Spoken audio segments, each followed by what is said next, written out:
What's up, guys? It's good to see you this morning.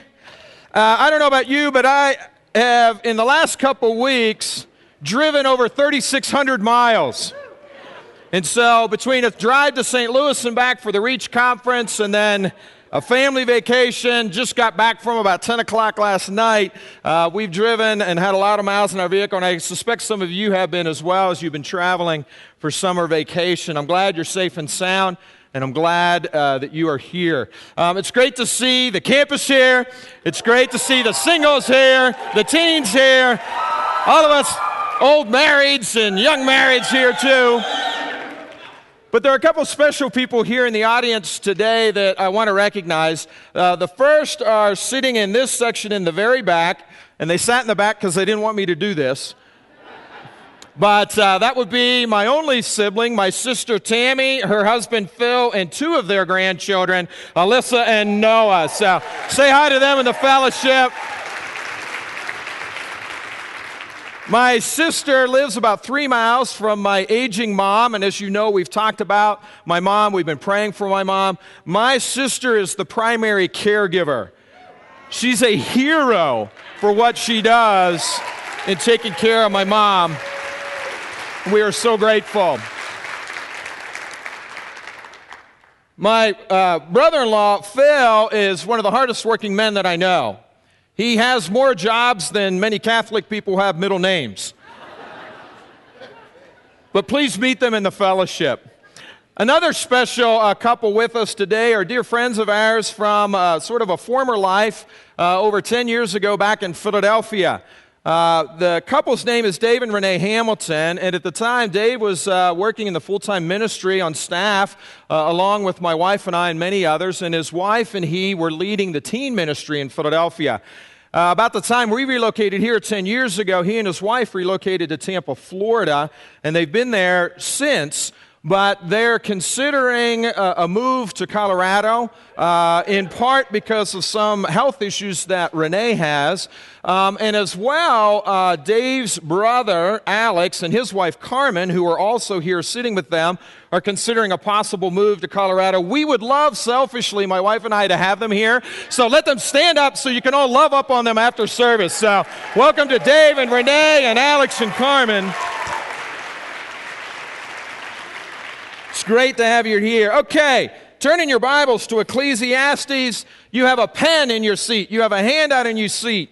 And you have a puzzle piece that we'll get to in a little bit on your seat. You want to have those handy. As you turn to Ecclesiastes 1, we're going to look at a passage today that changed the course of my life and one that turned my world upside down. And that theme text we're going to look at today is in Ecclesiastes chapter 1, verses 12 through 18. You can go ahead and turn there. We're going to look at Solomon's experiment in stuffing the pita of life. So let's start with a story. I thought a story would be a good place to start this morning. When I was a kid, as probably many of you were, I went to public school. And we had recess. And the place where we had recess was a playground that was across from a cemetery. That was kind of cool as a young boy to be across from a cemetery. And we played a lot of kickball there. We played tetherball there. I'm not sure what you did. There was a season where we would go out to recess and it was card tricks and magic. That kind of had its heyday. And then there was another season on the playground of juggling. And there was one kid that taught himself to juggle, and he got pretty good at it. And he got to the point where he could juggle multiple things, even more than 3, and multiple types of things. And he could keep that going and up in the air for a while. And this began to gain the interest of other kids on the playground. And it began to gain the interest of other kids on the playground who also started juggling and started competing with one another. And the goal was, who could do the most weird things, or who could do how many things, or how long could you keep all these things in the air. And some got really good at it. I mean, they had the Michael Jordan it factor when it came to juggling. And so often by the end of recess during this season, the competition of juggling would boil down to a few people. A crowd would gather around to see who would win and who would keep it in the air longer than the last guy, be the last guy standing. But eventually, they would hit their limits, and, they would hit a wall, and you'd be down to the last person. They just couldn't keep juggling any longer. When they finally dropped their items they were juggling, the crowd would dissipate, and they'd kind of all go back to jumping rope or doing whatever they were doing.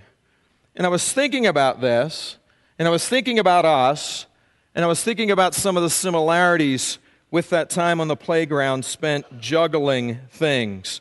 On your handout there, where it says overwhelmed, many of us, I believe, are overwhelmed jugglers. You can go ahead and write that in with your pen, overwhelmed jugglers. We're kind of held together by stress and caffeine and fear. It's the holy trinity of those of us who are overworked, overstressed, underslept, burnt out, right? Just like those kids on the playground were living under the stress of trying to keep everything in the air at the same time, while everybody was watching on them and training our eyes on them, and how are you going to do? I'm guessing that many of us feel like our lives can be that way as well. All the relationships, all the responsibilities, all the demands, all the obligations, all the duties, all the demands, sometimes the devastations of life. It can seem like this life just keeps throwing these things at you one after another after another. And at some point, you and I, we're only human. You know, we have limitations. You just can't do anymore. You just can't manage anymore. You just can't handle anymore. What happens at that point, things kind of start to fall to the ground. Sometimes maybe even you fall to the ground. So what do? Well, what we often do is we're like, I just need a break. That's why we love summer, right? Maybe I'll get a break from all of that. Maybe I'll get some time away. Even my sister and her husband now, they're on this cross-country trek. We're the turnaround point. They drove from Pennsylvania, sightseeing on the way, spend a few days here. They'll head back to Pennsylvania. And so, sometimes I just need a break from the busyness and the hubbub and the responsibilities and all that. You know, recently we concluded a series on Psalm 23. And we noted in there that sometimes God makes us lie down in green pastures. Sometimes God just has to intervene in our life and make us stop, make us sit down. And then other times we're just wise enough, like when we take vacation, just to give ourselves a break. Maybe it's not a big vacation, maybe it's just a day off, maybe it's time away, maybe it's silence, maybe it's solitude, maybe it's some extra prayer time with the Lord, whatever it is. Either way, in your handout, forced sabbatical or chosen sabbatical, you can write those in, either forced sabbatical or chosen sabbatical. Those are times that we can ask ourselves as we sit down, just what am I doing? What am I doing here? Are the things I'm trying to juggle are those things I am juggling the ones I should be juggling? Are there some things perhaps I'm juggling that I just need to let fall to the ground? If I'm going to take on new responsibilities in my life, maybe you've been asked to do that in some arena of your life, which ones do you need to let go of? Because you can't just keep adding more and more and more and more to the repertoire of things you're juggling because you have limitations. Sometimes we get these reflective moments, I'll call them, where we can pull back for a moment and really stop working in our life so that we can start working on our life. It's a nice thing to be able to, for a moment, to stop being overwhelmed and start asking questions about my life. And that's what we're going to do today. And this is the transition from recess to the Bible. Ecclesiastes is a book like that. It's a book where Solomon pulls back and examines his life. And if you're familiar with this book, you know that Solomon's like the mathematician that devotes his whole life to solving one problem, or the scientist that devotes himself to just making one discovery. And Solomon, fortunately enough, has enough time, energy, and money. He was the richest and wisest man of his day. He was history's salutarian, second only to Jesus Christ as far as wisdom goes. He's ruling and reigning in a period of 40 years of peace, so he doesn't have a lot of distractions. He has time to pull back. For Solomon, his outer life, that's kind of taken care of, so he can actually pull back and look at his inner life. And what he asks is this question on the screen. What is the meaning of life? What's the purpose of life? Why am I here? What am I doing here? For Solomon, it's like he's the scientist that's both running the experiment and the subject on whom the experiment is being tested. For Solomon, the laboratory is the world, and in it he avails himself of the menu of life. Anything and everything that he or we could conceive of that might make life enjoyable, meaningful, purposeful, valuable. And he pulls back and he asks this question. He makes it his life's quest in the 12 chapters of Ecclesiastes. And he asks this question, and I think it's one of the three, in my opinion, of the most important questions in the world. Because I do believe that life boils down to, there's the experiment, I do believe life boils down to three crucial questions. First is the question of origins. You can write this in your handout. The question of origins. Where do I come from? The second is the question of meaning. Why am I here? What is my purpose? And the third is the question of destiny. What happens after I die? So the question of origins, the question of meaning, and the question of destiny. I think those are probably the three most important questions you or I can ask. They frame all of life. And interestingly, they frame the Bible as well. The first question, the question of origins, is answered in Genesis, the first book of the Bible. The last question, the question of destiny, what happens after I die, that's answered in the last book of the Bible, Revelation. And here in the middle of the Bible, because you've turned there, in Ecclesiastes, the question of destiny, what happens after I die, that gets answered here. That middle question gets answered right in the middle of the Bible. What is the meaning of life, and what's our purpose? And all three of these questions, interestingly enough, go together. But I think for us, we don't have the opportunity, or we don't make the opportunity to sit down and ask these questions and really think and consider them. And we don't do it because we're juggling all the roles and responsibilities and relationships of life that keeps us so busy and so distracted. We don't really have time to ask these big questions that really frame who we are and what we're doing here. And when you think about it, here's the interesting point.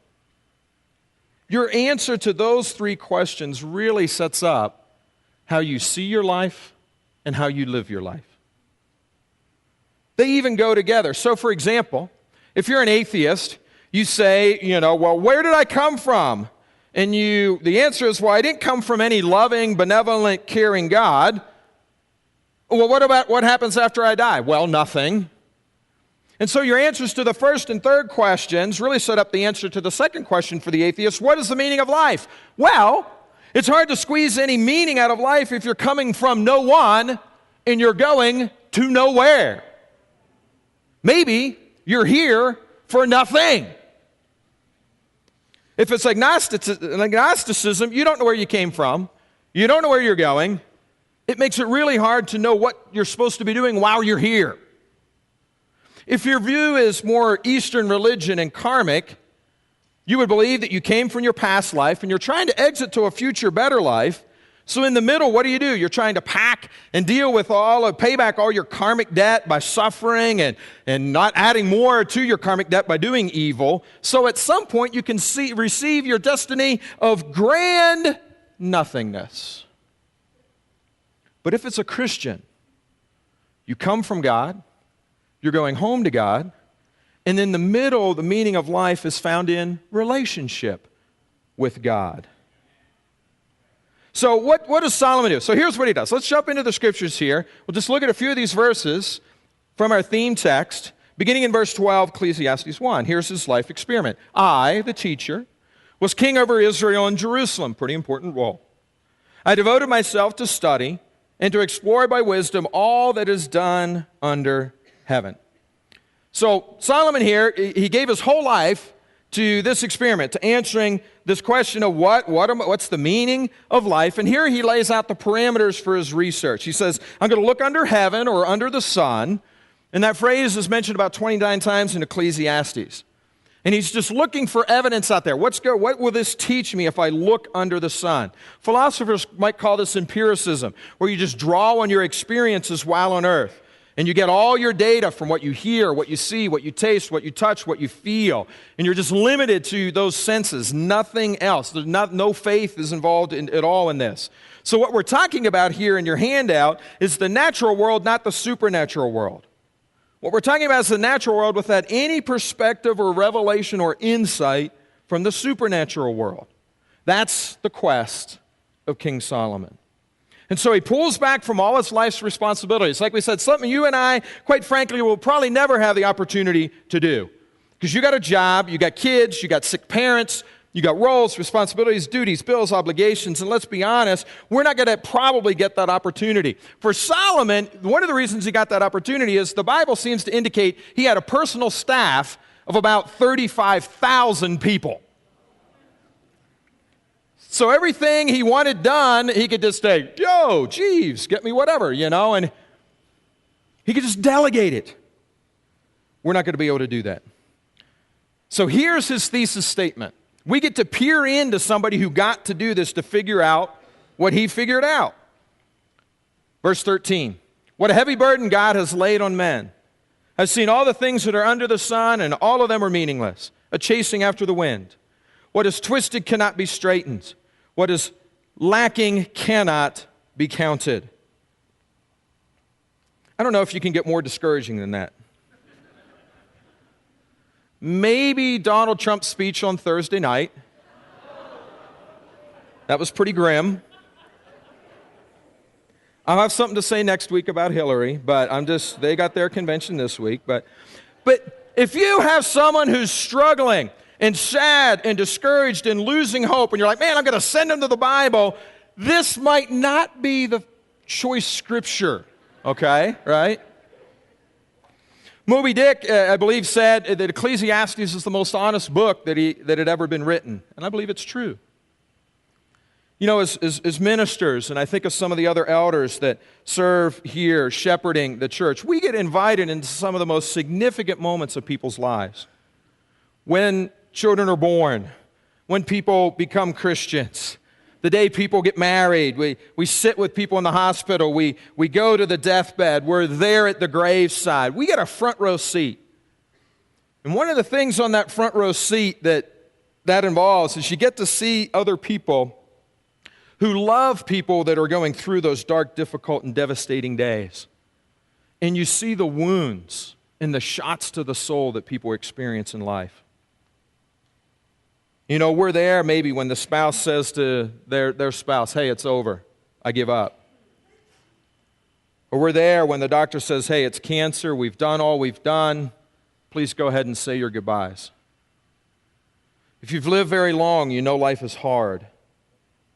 And sometimes the tragedy or the pain or the loss or the grief of life is such that it can just squeeze the final vestiges of hope out of your soul. You ever been there? You just don't know what to say. You don't know what to do. It feels hopeless. There's not a way to fix it.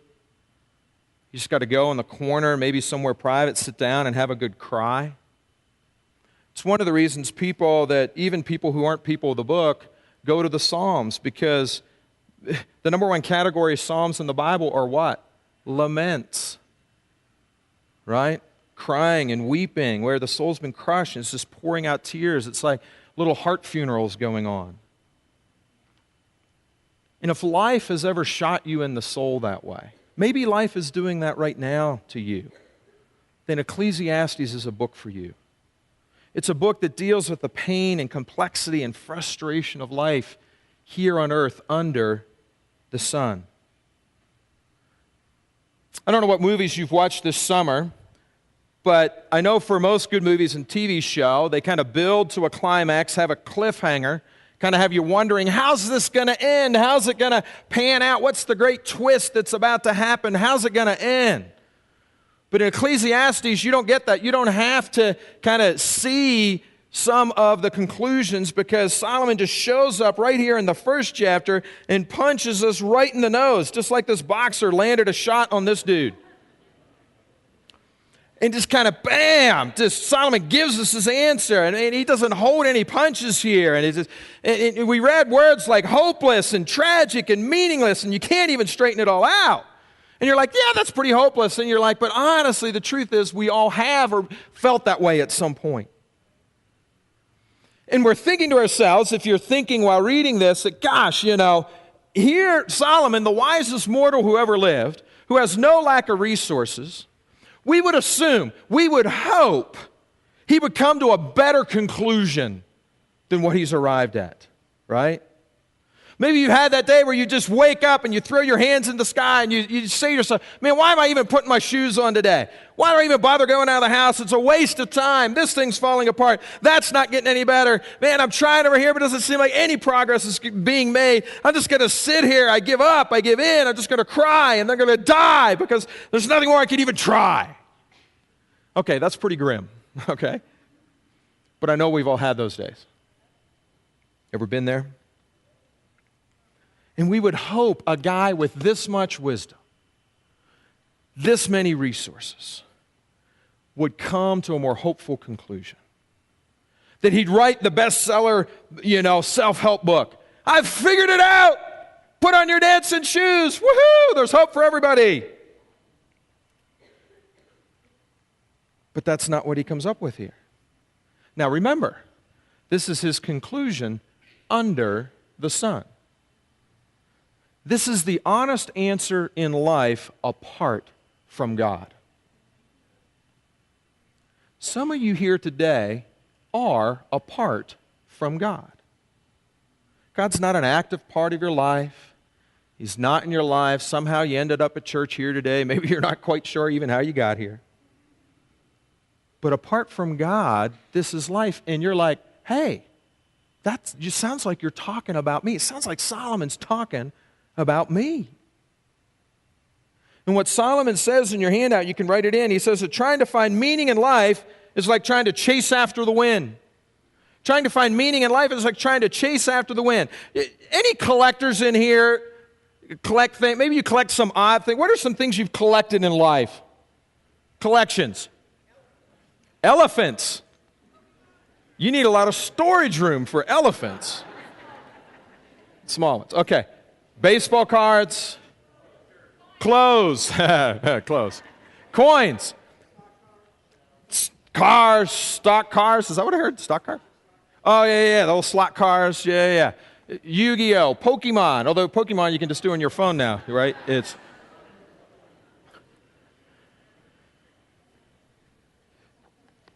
Let me ask you this. Have you ever met anyone with a wind collection?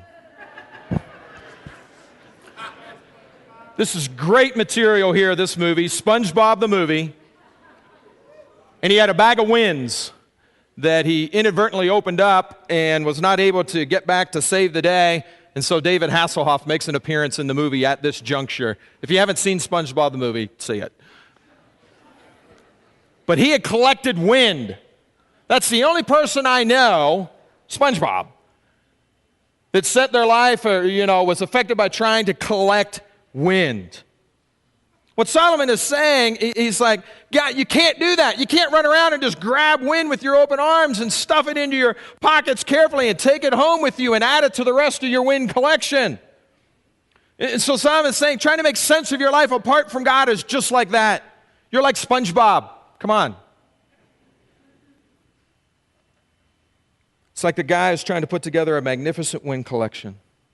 Teens, if you're trying to make sense of your life and your place in school and the world, it's hard. It doesn't fit together. Man, I don't know what I should be doing or where I fit or who I belong with or who I should hang out with. It's challenging. It's tough to figure this stuff out. Singles in the workplace. Man, I'm working hard, but am I catching anything? Is life really making sense? Am I really finding happiness and satisfaction? So Solomon goes on and tries to help us out a bit. But he says something, you're like, gosh, okay, you're not helping me, Solomon. What is twisted can't be straightened, it says in the NIV in verse 15, or in the ESV, what is crooked cannot be made straight. I was thinking about it. I just spent time with my father-in-law and my mother-in-law and Dawn's side of the family. Had a great time vacationing up near Yellowstone National Park is where they live. And a few years ago, 5 years, 7 years ago, they decided to remodel their cabin that sits on a phenomenal river, fishing river there, fly fishing river. And they spent 5 years fixing up the cabin. So some buildings, like the cabin, that was worth fixing up, and the investment and the time and the energy and the money and all that. But other building projects are total teardowns, right? They're beyond repair. The foundation's destroyed, the roof's leaking, the walls are rotted, termites have moved in, the electricity is going to kill somebody, the plumbing's leaking everywhere, there are broken pipes, you know. And if you're a building inspector, I don't know if we have any building inspectors here, but if you're a building inspector, you know the difference between a fixer-upper, hey, let's put some money in that, and a total teardown. Here's what Solomon says. The earth is a teardown. What is wrong can't be made right. What is crooked can't be straightened out. So the earth is a teardown. Sin has so infected and affected everything. There isn't anywhere in the earth that is straightened out and unaffected where we could be able to begin the rebuilding project. He also used this analogy as well. On your handout there, what is missing cannot be recovered. That's what it says at the end of verse 15. What is missing cannot be recovered. I have a picture here on the screen of just a whole bunch of puzzle pieces. And, you know, one thing, maybe you've learned this too, it's really frustrating in life when you're trying to put a puzzle together only to find out some pieces were missing. You ever done that, right? You've worked very hard, taken a long time, and you want to like blow the lid off your head when you finally realize, I didn't have all the pieces. Maybe you're missing some of those all-important edge pieces. Man, I'm never going to get it together, missing those things. And trying to put your life together is kind of like that. You ever tried to put your life together apart from God? It's impossible. You can get more organized. You can set better priorities.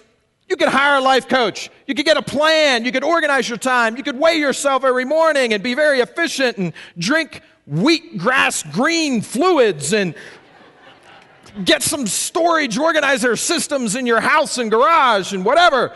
I'm not saying you should go do those things. That's great. But what I'm saying is, and what Solomon's saying is, life will never come together with those things. Pieces of the puzzle will always be missing. I didn't know that. I didn't see that. I forgot that. That part broke. I didn't follow through here. And here's the deal. We all know this, right? We all know life ain't working, but we can't accept it. So that's what we do. We try to get organized and focused and efficient. And oftentimes we just get frustrated and disappointed and maybe even jaded because it never comes together until you find God.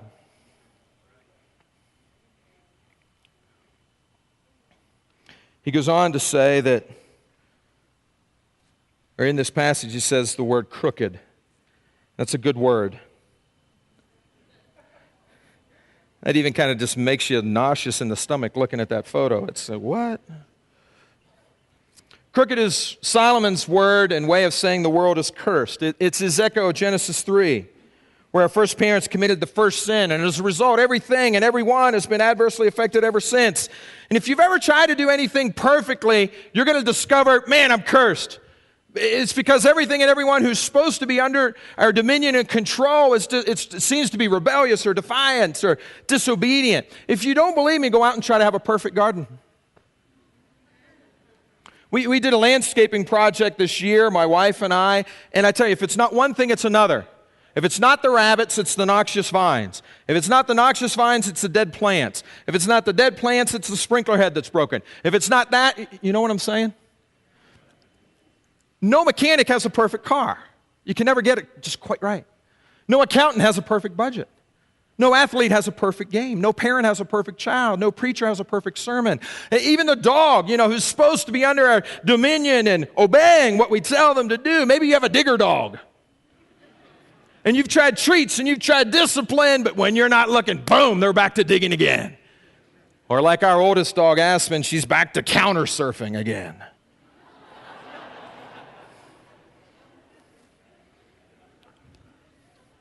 Two words describe everything under the sun. On your handout here, it's nearly the last couple words here. Cursed and crooked. Cursed and crooked. Genesis 3 tells us we're cursed. Ecclesiastes 1, Solomon says that's why everything's crooked. Something's gone terribly wrong. If you're hoping in the political system, don't do that. No matter how many elections we hold, no matter how many organizations we start, no matter how many wars we fight, dollars we spend, attempts we make, protests you organize, medications you take or prescribe, bad guys we lock up, tears you shed, the world is a hopelessly crooked and cursed teardown. Everything on the earth is crooked. And this bugs us, so we want to straighten it out. But here's the problem, as if we didn't have enough already. Not only is everything on the earth crooked, every one of us is also crooked. So you can see where this is going, right? And crooked people can't straighten out a crooked world. It's like looking at that crooked building. And man, if you're a crooked contractor with no level and no sense of dimension and your eyesight's messed up and you have no plumb line or standard, you're not going to be able to fix that building. You don't know where to begin. Now, some of the young among us, the teens or the campus or just some of those who are younger among us, and I say young, I'm about to turn 50. I can say young is basically anything 40 and under. That's young, right? So if you're 40 or under, and when the Bible says young, they typically mean around 40 and under, right? So if you're young, all of this sounds horribly fatalistic. But hear me on this. What happens is the idealists, especially younger people, tend to think the generation before them messed it all up. So we're going to fix it, right? Our parents got it wrong, but we're going to get it right. It was our parents, right, or our grandparents. They made the world crooked, but you're welcome. We're here now, and we're going to straighten it all out, right? But Solomon says, wait, no, what's crooked, it can't be straightened out. You know, what's wrong can't be made right. What's missing can't be recovered. It's chasing after the wind. You're SpongeBob building a wind collection. I mean, I got to tell you this, your parents also thought that. They thought their parents got it wrong. And their parents thought their parents got it wrong. And their parents thought that their parents got it wrong. And you go all the way back to Genesis chapter 3, and every generation thinks we're the generation of destiny. We're going to straighten it out. We're going to come in with the pieces of the puzzle we're missing all these years. Now, I don't watch MMA, but I did see a clip a couple years ago. And I know one of the phrases in MMA, tap out. You know what tap out means? All right, tap out, there's a gear called tap out for MMA aficionados. But tap out means when you're done. You just want it to stop. You're going to give up. You're going to give in. You're going to get it over with. Maybe I'm about to be injured. Maybe I'm already injured, but I just want it to stop. That's tap out. So in this clip that I saw, it was MMA. Two fighters enter the octagon, and the referee tells them, fight, right? But before any contact or conflict happened, one of the fighters just got down, bent down, and tapped out. Put his hand down. Before any contact happened. He was done. Quit before he started. Now, I don't know why. I don't know what happened there. Maybe he knew it was hopeless. Maybe he knew I can't beat this guy, so I'm not going to let him beat me, right? I'm just going to tap out and walk away. Thank you very much. What Solomon is saying here, in the cage of life, it's better to tap out now. You and I are heading in. Without God, we're heading into the cage to fight a guy named Cursed Crooked. Nobody's ever beaten that guy. Everybody's tried. Nobody's even gotten close to a win. Nobody's going to beat the curse. Nobody's going to straighten out that crooked world. And here's where the story gets better and where we finish. All of this leads us to something else above the sun. This starts to lead us to Jesus, and it led me to Jesus. Because at some point you figure out you can't beat the curse. You can't straighten out the world because you're a cursed and crooked person yourself. All have sinned and fallen short of the glory of God. No one is righteous, no, not one. So we need someone who's not crooked to straighten us out. And we need someone who's not crooked to straighten everything else out. And so we ask, where is this person in a cursed and crooked world? And the answer is, on that previous picture on the road, there's no one, nowhere. There's no one in this world. On the road of life, we look and it's empty. If everyone and everything is cursed and crooked, the hero to save the day needs to come from somewhere else. On your handout, our only hope is for a person who is not crooked and not cursed to come down from above the sun and to come under the sun and to bring with them a way to straighten us out and straighten everything else out and bring with them a way to deal with these issues. And so the silhouette of Jesus is here even in Ecclesiastes without him actually being here in Ecclesiastes. And all of a sudden we begin to get these longings, these inklings for someone from somewhere else, from someone above the sun who isn't crooked to come down and get us in the world that's crooked straightened out. And so Solomon continues his life experiment, and he really devotes himself. What else can I stuff in to the pita of my life? He's like, well, I thought to myself, look, self, I have grown and increased in wisdom more than anyone who has ruled over Jerusalem before me, and I've experienced much of wisdom and knowledge.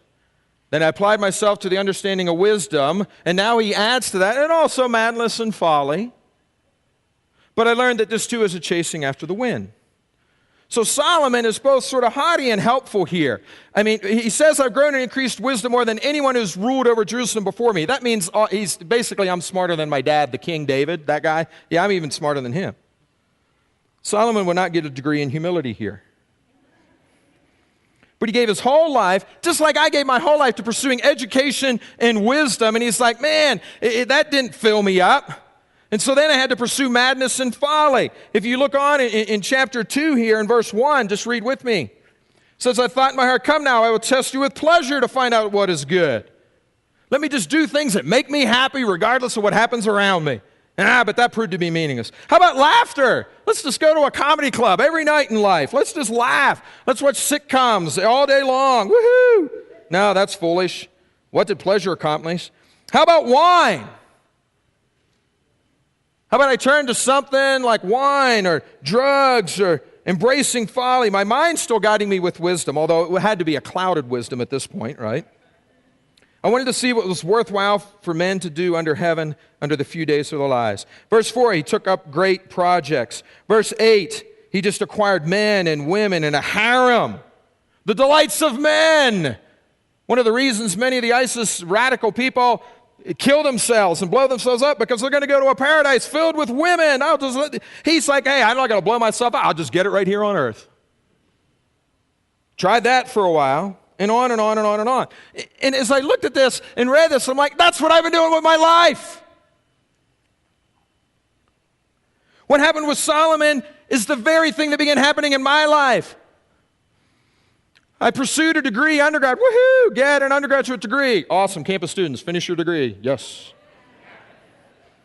In chemistry. Woohoo! What else? I don't know what else to do. I just got to pursue wisdom and knowledge. So I went on to study at an Ivy League university to get a PhD. And as I was doing that, that became unsatisfying, so I started, hey, let's try some other thing. What else can I stuff in the pita of life? I began doing exactly what Solomon was doing. I didn't realize I was doing it, but that's what I was doing. Stuffing things into my life. When am I going to get satisfied? When's my life going to have meaning? Now for me, I've got to say this here, this will make sense. Cooking is not a forte. Anything for me beyond toast and cereal is a life hazard. And in college, mac and cheese, hey, boiling water, I can do that. That's about it, right? Ramen. But I discovered pita bread. And for me, pita bread, if a loaf of bread married a purse, it would be a pita, right? That's kind of how I view it, right? And just like a purse, you could stuff a lot of things into pita. And just like bread, you can eat a pita. And I'm like, man, I love pitas because I can't cook. Pita works for somebody with my skill set, right? You know? And so Solomon's treating life like a pita. And I'm like, wait, I was treating life like a pita. I mean, stick with it's not a great analogy, it's the best I got. But he's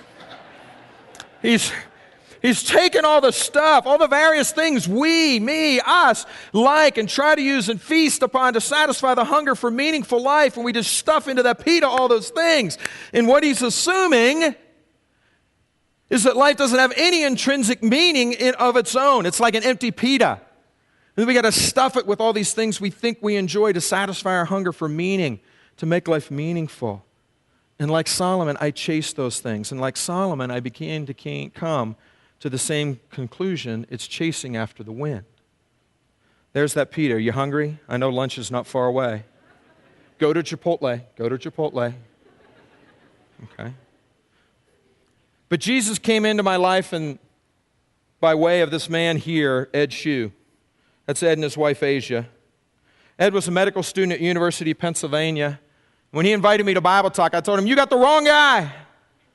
Ed asked me to study the Bible, and I'd never done that. I mean, I went to Sunday school, but I didn't really study the Bible. Sunday school for me meant being able to fool around with the preacher's daughter after Sunday school was over, which was far from the things I should have been doing at church on Sunday, right? But I had a Bible, but I never read it. I couldn't read it. It was like a foreign language. And I certainly wasn't following what was written in it.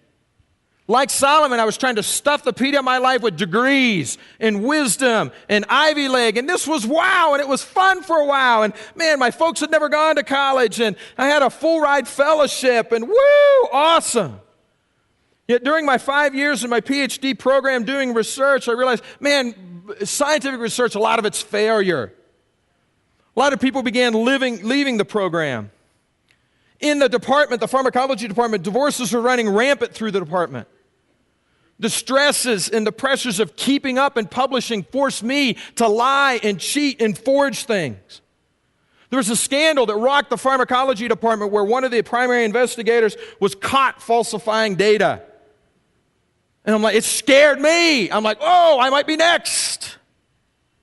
There were fantastic young investigators and young associate professors failing to get tenure despite spending 7 days a week in the laboratory.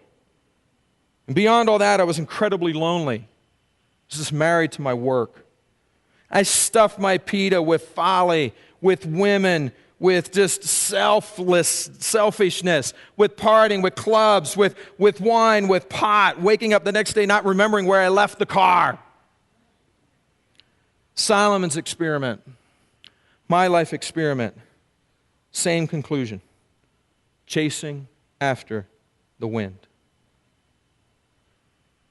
Stuffing the pita only to find it's not giving me any meaning. But fortunately, the happy ending is that's not all there is, because there is an above the sun son named Jesus. And as I began studying the Bible and eventually going to church, I saw Jesus could heal people who were broken, who were empty, who were lonely. That Jesus, a relationship with Jesus meant a life filled with meaning and true meaning. As I went to church, as I see here every week, all the time, people changing his marriages saved and renewed. Teens who were running with the wrong crowd began running with Jesus. Drug traffickers turned into community heroes. Deadbeat dads becoming incredible husbands. Those living lives of regret finding guilt-free living. Those with a dysfunctional or absent family thriving in the family of Christ. Or perhaps those living lives of prosperity for selves, completely turning it around and leveraging their money and influence for the good of others. And for me, the penny dropped. This Jesus, this son above the sun, it all struck me. Penny drop, it's a New Zealand expression, means you finally understand something. It's made clear, like, aha! It's that. The penny dropped for me. It's all of a sudden the world made sense. Man, there's pain and hurt in the world. You see some pain and hurt in the world? It's because it's crooked and cursed. And it's why I kept moving from one unfulfilling thing to the next, trying to find my place in the world. So when I studied the Bible and going to church and the brothers invested in me, man, they gave me answers to those three great questions. And when God is your answer to those questions, everything changes. And not only that, I found friends, I found family. I got over Asian and African American phobias and prejudices I didn't even know I had. Some of my best friends are not Caucasian. Woo, that was revolutionary to me then. I started tithing, and I do so to this day. I mean, by nature, I'm a tightwad, self-focused dude. I started giving money and time to the poor and strangers, some in my neighborhood, some halfway around the world I never met. And I just all of a sudden wanted to tell people about Jesus. And man, I finally found the reason for living. I found the right stuff to put in the pita. And I just telling everybody, telling my family, telling my friends, telling my neighbors, telling scientists in my laboratory, all of this from a selfish, introverted, shy guy. One of the reasons I like to be in the lab is because I didn't like people. My family's like, man, we're glad you're going to church, but whoa, this is a little much. Knocking on doors of strangers, talking to strangers, and they're like, are you okay? And I'm like, man, I've never been better. You want to give up a pharmacology career for Jesus? Sure. You want to lead a church planting? You bet. You want to go in the mission field? I'm there. I mean, give up my comfort, go anywhere, do anything, take the gospel where it's not known. Here am I, send me. I'm raising my hand. I didn't know what God was doing at the time, but my dissatisfaction with the things of the world sowed a longing and inkling for a Jesus I did not know yet. But as I lived the failed experiment of stuffing the pit of life with everything but Jesus, it opened up a great opportunity for Jesus to come in my life. And Jesus came in, praise God, Ed Shue, taught me to stop chasing the wind. Taught me to start living for things above the sun, not under the sun. And I finally found the answer to the question of why I'm here, a relationship with Jesus. So we end. How about you? Did you walk in here today maybe with a longing or inkling of there's got to be something more in my life? Maybe you feel like you're working like a dog, chasing after the wind, but you're not catching anything of significance or that truly satisfies. Maybe you're married and you've lost hope in your marriage. Maybe you're single and despite your best intentions, just you're stuffing your life with all the things of the world, but not things of eternal significance. I think even for the teens and campus students, your entire life lies ahead.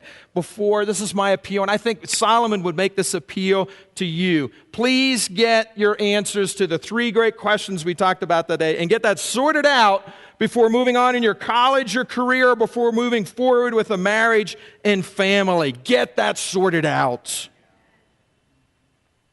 And maybe you're visiting today.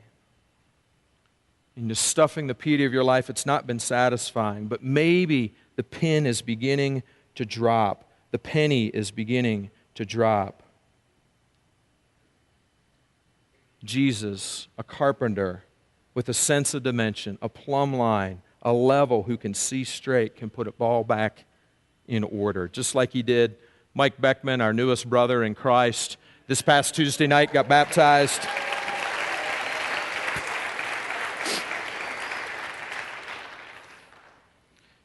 Someone loves you and wants to have a relationship with you. Life is not meaningless when you have a relationship with God and Jesus. Jesus is the one who can put the puzzle pieces of life back together. You have a puzzle piece on your handout as we wrap up. It's simply meant to remind you today that Jesus is the one who can put the puzzle pieces of life together. This picture is a 24,000-piece puzzle. It's one of the toughest jigsaw puzzles in the world. Those 4 people put that together, but you want to put your life together, this is your reminder, only Jesus, right? Only Jesus. You have in the bottom of your handout there some stuff to think about this week. I want to encourage you, think, pray, discuss those questions personally or in your group this week. If you're not a Christian yet, if Jesus isn't in your life, he's not active, just ask the person that came with you or next to you, hey, show me more about this. And if you are a disciple, I'm just going to make you hungry so that you go to the middle school lunch and you go to Chipotle and have some pitas. But I leave you with this. As I was preparing this lesson and I considered my excitement early on with sharing the news of the gospel, and compared that to where I'm at now, I was pretty sad for me. I've let the busyness of my life crowd out my focus on reaching others. I'm distracted. I'm juggling so many lesser things that I've lost the emphasis of rescuing others from the futility of a Jesus-less life. It's been 4 months since I've had a visitor to church. My own example of people I'm bringing or studying with needs to change. But how about you, disciple? Are you showing up week after week with no visitor? Can't remember the last time you were in a study with someone. I bet most of us in here feel we need to do better, right? That we're probably not a good example of this. We need to stop the excuses and step up and take responsibility in this arena. I encourage you, like I'm doing, to humble yourself, find a partner, make a pact with that partner, that we're gonna go out and do that. You decide what the it is. It's a visitor, it's a study, I'm going to share one day, I'm going to print up some invites, I'm going to have a conversation someday with someone, I'm actually going to put it on the calendar, not let it be someday. Whatever, just get something nailed down, because God wants you to be an Ed Shoe in someone's life, and He wants you to have the honor of helping someone stuff the Peter of their life with the right thing, with Jesus. Fortunately today, we have 3 ready to stuff Jesus in their life, all right? We're going to have 3 baptisms. I want to call them up. Camila Bailey, Chandra's daughter, Eric Lewis, Virgil and Bernadette Lewis's son, and Elam from the campus. Let's witness some baptisms and people getting right with Jesus and finding meaning in their life.